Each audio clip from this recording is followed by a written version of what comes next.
we are going to bring in the hottest rapper in the universe. Kanye? Tupac? Wow, that's amazing. Oh, PREAST! Kumo G's nephew. Go ahead, baby. Come on, baby. They got their cameras in the sky, they snapping their pictures. We the best thing on TV now, crack selling niggas. This ain't 106 in Park though, holla at Tigger. If you run up on that Larkin, Joe, I gobble and shit you. We're back. It's Do Not Follow TV. It's Tommy Staxx. I've been delegated to the end of the happy bus here. Wow. Nice. Right. Just a little too short. What'd you say? We got the dopest rapper alive right now.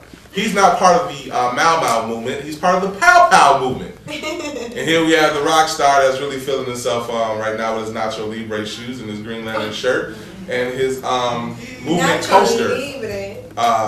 Not really. It was really a coaster for your soda and not a pendant. It's his movement pendant.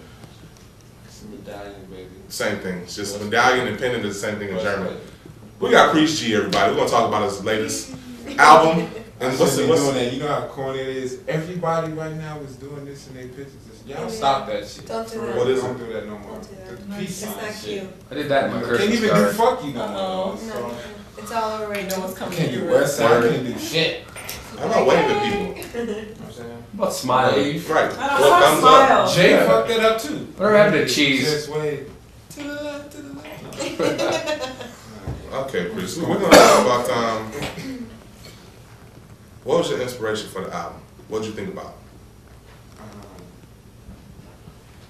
Me. Isn't that inspirational enough? Okay.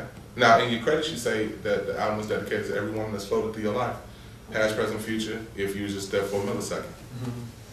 So it sounds like your album is dedicated to the women who brought you to the point. Now, at that time, when you made this album, was there any woman that you were in the process of mastering?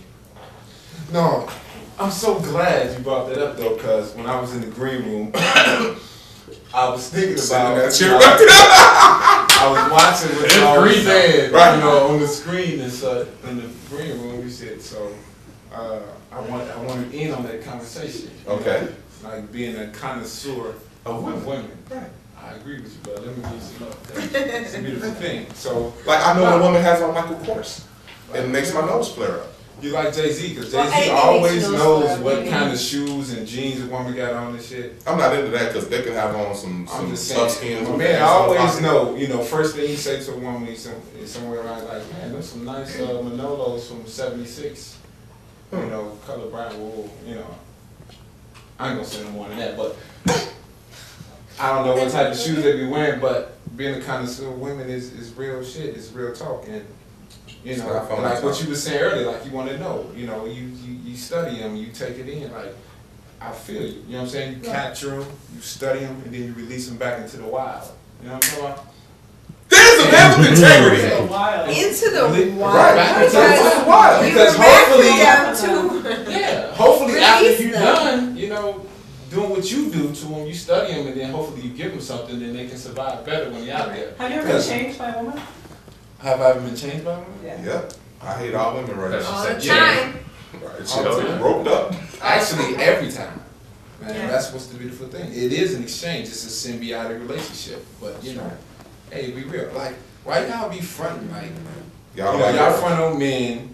Like, oh, he a slut. He do this. We mess with men.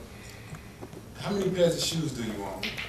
The shoes have to do with men. Yeah. I'm How sorry. many? Not to do Not men. that many, I don't know. How many? 25, 26? 25, 26, Okay. right? Yeah. Any one pair of those shoes feel perfectly comfortable and look great on you? With every outfit that you wear? No.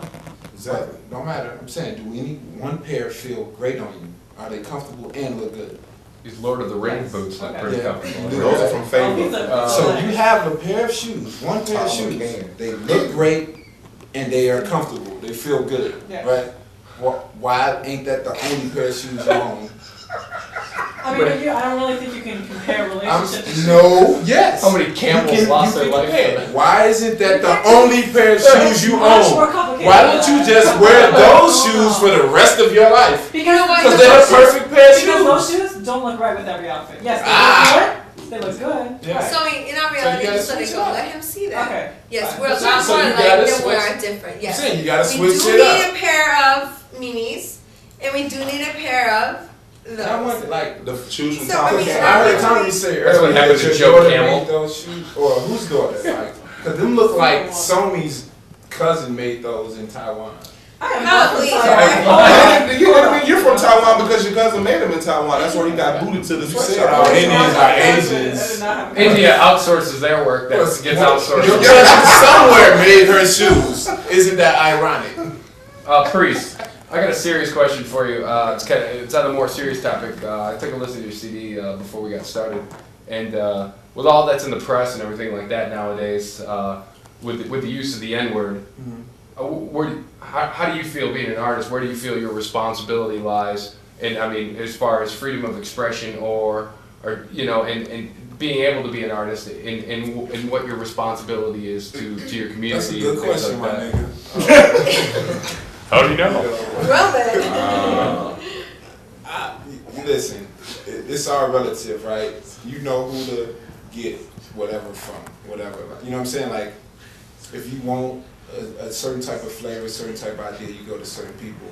But at the end of the day, right, I am who I am. I've lived my life. I'm expressing myself through my music.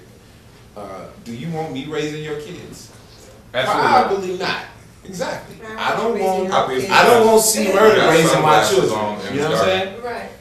I'm sorry. I don't want C Murder. I don't want Master P. I don't want D4L raising my kids.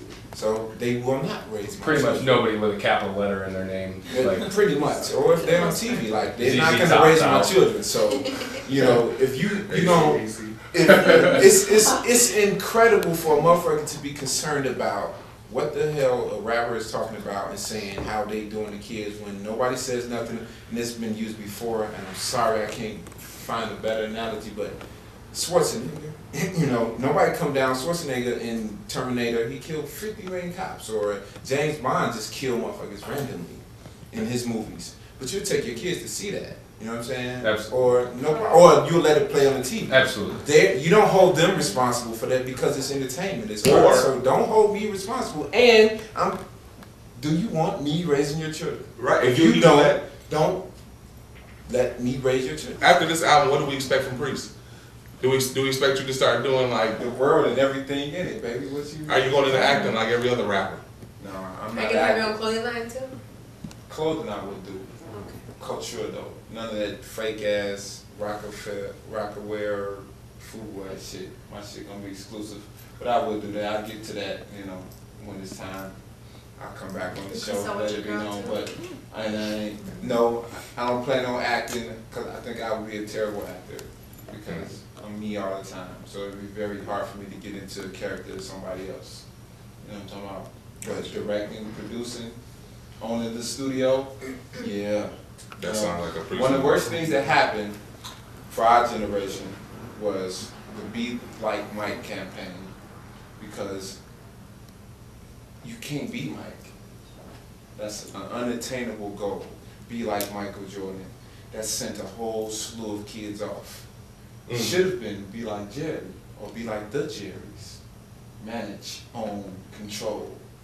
That would have been a healthy ideal to push to our children. Right. But they didn't. They want motherfuckers in the mysterious day. You know, people who have more money than the rest. Hey, be like Mike. Be like dude. Be like Michael Jordan. Be like Michael Jackson. You know, be like whoever. Anybody that, other than somebody that controls their own. So, you know, yeah, I'm not going into acting. I will be owning and distributing your show. Wow, that's along the lines of amazing. Well, that'll do it for PREAST G. And this album, Fear God, Tell the Truth, Make Money, things like that.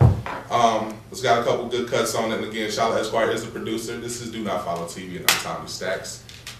This is Lupe. That's Priest. That's Sume. And this is Ryan, because I just screwed her name up again. Yeah, you did. So me. So me. I'm sorry, so me. Sue me, so me. Sue me, baby. To the next episode, man. Be safe.